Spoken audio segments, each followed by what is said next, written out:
some cooking with you. I just learned a new recipe and I'm actually gonna try it out for the first time today. This is a new pizza dough recipe and I'm really excited because I've been looking for a pizza dough recipe for quite a long time. I seem to have it turn out different every time I make one myself. I haven't been able to find a recipe that I just really want to stick to. So I'm trying this one today. It's from Rogan Pogan. I hope I'm saying that right. A person here on YouTube who has a channel of their own. So I'm going to give it a try.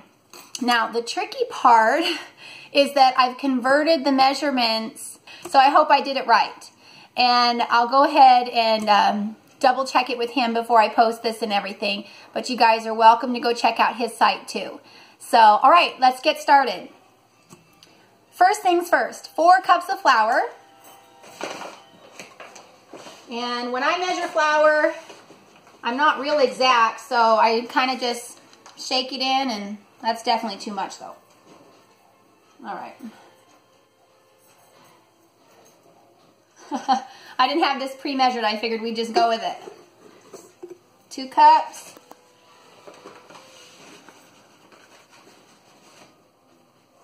I do like to shake the flour when I put it in my measuring cup, just because it helps to get some air inside there because it's been settled so much in the bags that I take it out of. So I'm trying not to pack it down more because then I know it would look like less.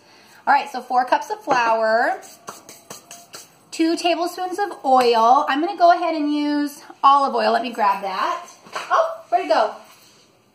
Oh, here it is. Okay. 1, 2.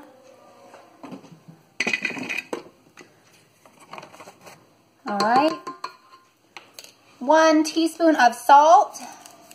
This is a little ½ teaspoon measuring spoon, so I'm going to put in that twice. 1 teaspoon salt, and I may have just put a few extra sprinkles in there.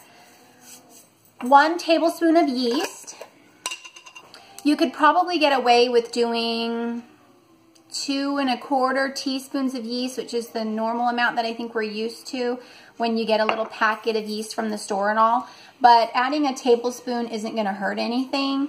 It's going to give it more of a rich flavor and ensure that it's going to rise really well for you. So I'll go ahead and do that. 2 cups of course, warm water, not too hot.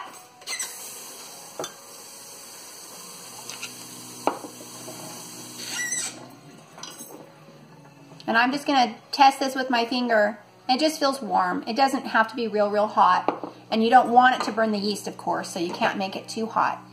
Okay, from the measurements that I figured out, I came up with the 2 cups. But I have a feeling that's going to be too much. So I'm going to be real careful not to add it all at once and see if I can get it the right consistency before I leave it at that. Okay, I'm going to add that water in just a second. What I want to do right now is add just a little bit of herbs. I'm going to sprinkle in some basil, and I just have dried basil.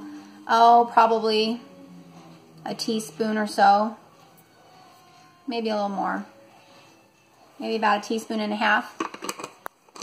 And I'm going to sprinkle in a little bit of garlic powder.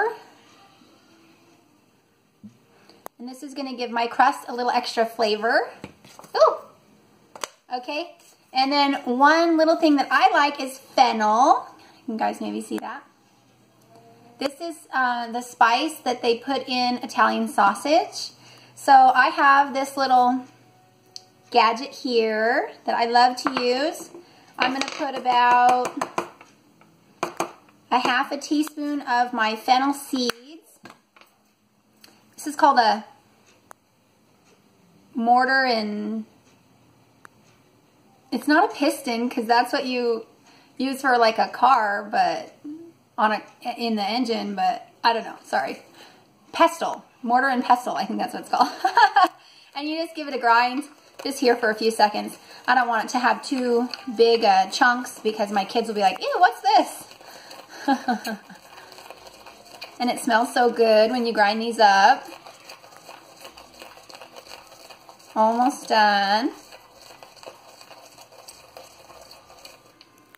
Okay, this is still a little coarsely fine, but it's quite a bit smaller than what it was. Let me see if you can see that. All right, anyway, so I'm just gonna sprinkle that in. That's gonna be strong, but it's gonna taste great. So those are my herbs, and then I need to go for water. I'm gonna get this mixing first, and then I'll add the water. Put it on stir. This is my handy dandy KitchenAid. I love this machine. I got it for Christmas a couple years ago. Okay, let's start with about, I put 1 cup of water in already. And I'm gonna let that mix for a few minutes just to be sure. One thing that I've learned about mixing bread doughs is that you'll think it needs a little bit more moisture because it looks a little powdery. You know, while you're still mixing it, you notice that there's still a little flour here and there. But if you keep mixing and mixing, pretty soon that gets incorporated, and then you're like, oh wait, I put in too much. So you always want to start low on your water and give it a good mix before you're really sure. So if your dough ends up being just a little bit sticky, you can always fix it. It's totally fine. Just add a tiny bit more flour. You can see that it is a nice soft dough. And it's kind of, you know, seeking into my fingers there.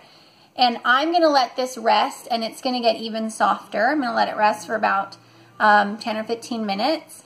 And before I do that, I'm going to divide it into 2 sections. Just give it a big pinch here.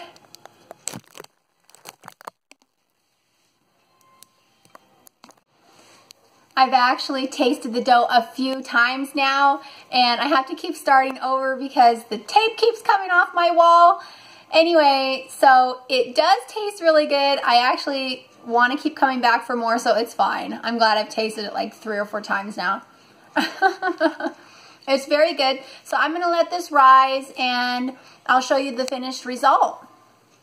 Okay, so while I'm waiting for that to rise, I just wanted to let you know that I am planning on putting on my pizza today my homemade Alfredo sauce. So I can give you that recipe, but I kind of want to know if you guys are interested in it. So if you are, please comment below, and then I can work on, you know, getting that for you guys.